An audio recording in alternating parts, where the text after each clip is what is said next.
In this lecture, we are going to discuss about outstanding features of the Constitution of India. The Indian Constitution is unique in its contents and spirit. Though borrowed from almost every constitution of the world, the Constitution of India has several salient features that distinguish it from the constitutions of other countries. Let us see the outstanding features of the Indian Constitution.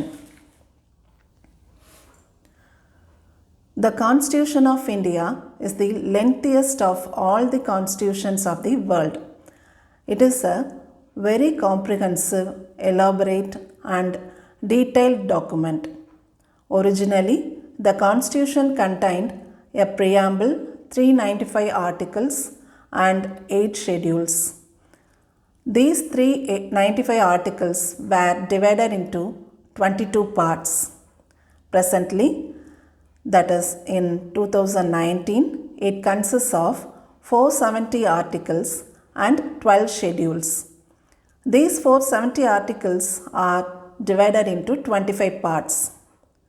The Constitution contains not only the fundamental principles of governance, but also detailed administrative provisions. The Constitution of India has borrowed most of its provisions from the constitutions of various other countries as well as from the Government of India Act of 1935. The structural part of the Constitution is to a large extent derived from the Government of India Act of 1935. The philosophical part of the Constitution, that is, the fundamental rights and the directive principles of state policy, derive their inspiration from the American and Irish constitutions respectively. The political part of the Constitution, that is, the principle of cabinet government and the relations between the executive and the legislature, have been largely drawn from the British Constitution. The other provisions of the Constitution have been drawn from the constitutions of Canada, Australia, Germany, Russia, France, South Africa, Japan, and so on.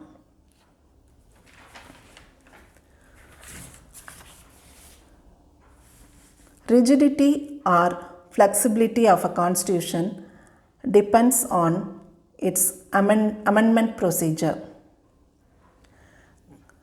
Constitutions are classified into rigid constitution and flexible constitution.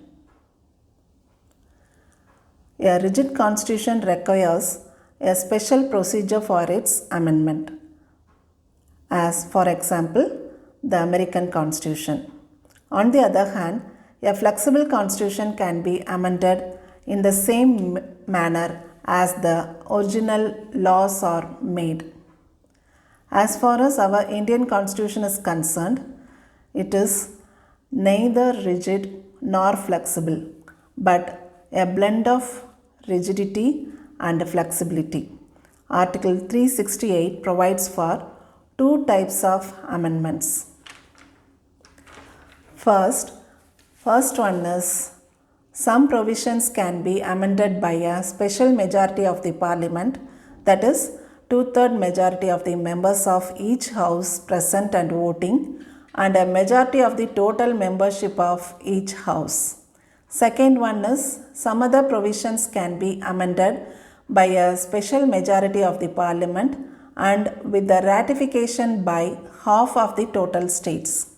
At the same time, some provisions of the Constitution can be amended by a simple majority of the Parliament in the manner of ordinary legislative process. Notably, these amendments do not come under Article 368. So, our Constitution is a blend of rigidity and flexibility. The Constitution of India establishes a federal system of government. It contains all the usual features of a federation, that is, two government, that is central and state governments, division of powers between central and state governments, written constitution, supremacy of constitution, rigidity of constitution, and independent judiciary. However, it also contains a large number of unitary or non-federal features, that is, a strong central government, single constitution, single citizenship, flexibility of constitution, appointment of state governor by the center, emergency provisions, and so on.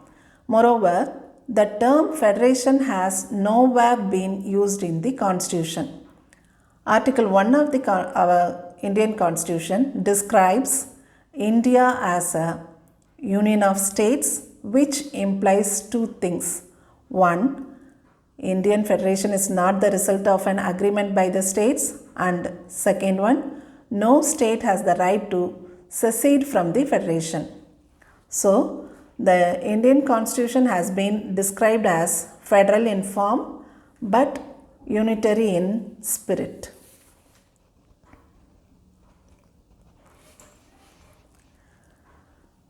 The Constitution of India has opted for the British parliamentary system of government rather than American presidential system. The parliamentary system is based on the principle of cooperation and coordination between legislative and executive organs. The parliamentary system is also known as the responsible government and cabinet government. The Constitution establishes the parliamentary system not only at the center but also in the states. The features of parliamentary government in India are majority party rule, collective responsibility of the executive to the legislature, membership of the ministers in the legislature, leadership of the prime minister, dissolution of the lower house, that is Lok Sabha in center, legislative assembly in the state government. In a parliamentary system, the role of the prime minister has become so significant and crucial that the political scientists like to call it a prime ministerial government. The next one, synthesis of parliamentary sovereignty and judicial supremacy. The doctrine of sovereignty of parliament is associated with the British Parliament. It makes Parliament the supreme legal authority. In effect, this means that while the Parliament has rights to amend the Constitution, the modifications are subject to be valid under the framework of the Constitution itself. The Parliament can amend the major portion of the Constitution through its constituent power. The principle of judicial supremacy is associated with the American Supreme Court. But the Supreme Court of India can declare the parliamentary laws as unconstitutional through its power of judicial review. But at the same time, the scope of judicial review power of the Supreme Court in India is narrower than that of what exists in USA. The framers of the Indian Constitution have preferred a proper synthesis between the British principle of parliamentary sovereignty and the American principle of judicial supremacy.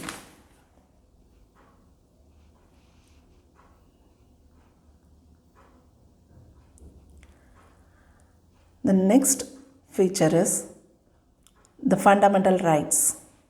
Part 3 of the Indian Constitution guarantees 6 fundamental rights to all the citizens. Right to equality, right to freedom, right against exploitation, right to freedom of religion, cultural and educational rights, and right to constitutional remedies. The fundamental rights are meant for promoting the idea of political democracy.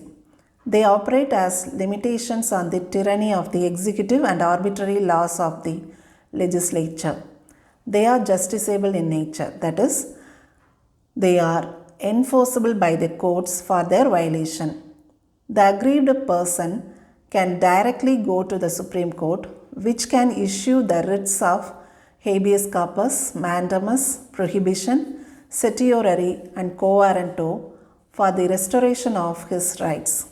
However, the fundamental rights are not absolute and subject to reasonable restrictions. Another important feature of our Indian Constitution is directive principles of states policy. According to Dr. B.R. Ambedkar, the directive principles of state policy is a novel feature of the Indian Constitution. They are enumerated in Part 4 of the Constitution. They can be classified into three broad categories: socialistic, Gandhian, and liberal intellectual principles. The directive principles are meant for promoting the ideal of social and economic democracy. They seek to establish a welfare state in India. However, unlike the fundamental rights, the directives are non-justiciable in nature. That is, they are not enforceable by the courts for their violation, but they impose a moral obligation on the state authorities to apply these principles in making laws.